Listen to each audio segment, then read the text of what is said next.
Planeta a nebunit! Unda de șoc de la început te va fi pregătit să mă asculți cu minte până la sfârșit. Salut!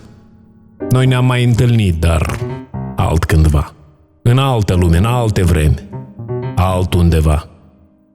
Din inocența ta n-a mai rămas nimic. Mă ierți. Ea a intrat în degradare iremediabil. Deși așteaptă un pic. Chiar dacă porumbeii nu se mai întorc, îți zic. Acest moment rămâne discutabil. Ce avem noi în comun? Nimic. Probabil sunt tot eu, întâmplător.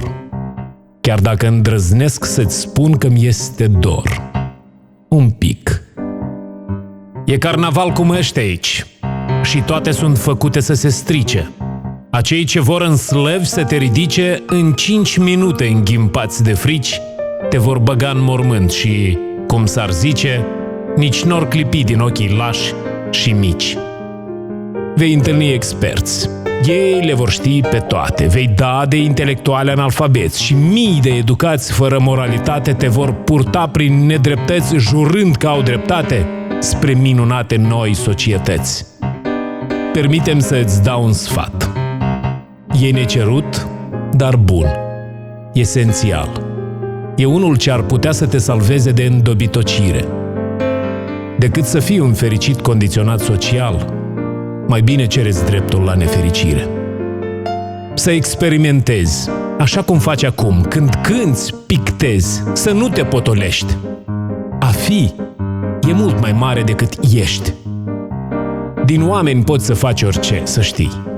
Poți face păpădii, să-i sufli și ei să nu mai fie.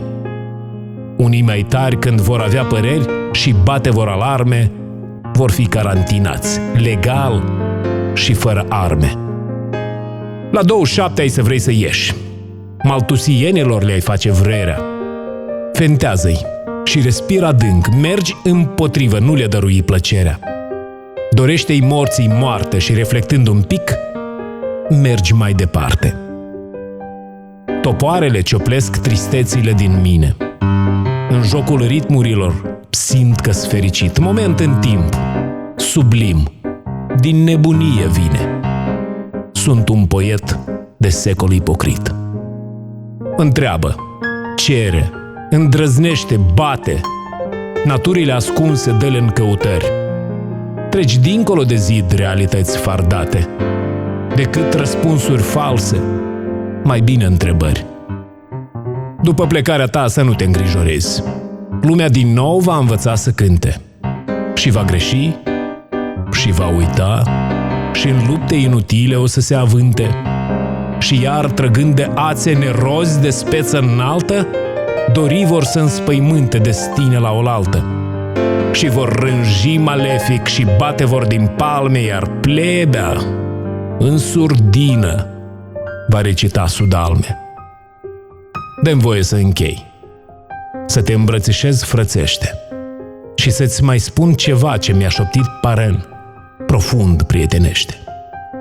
Când un viclean calomniază și amăgește, cartușul revolverului muțește. Să știi că te iubesc și până în structurile moleculare te susțin și îți doresc drum bun. Amin.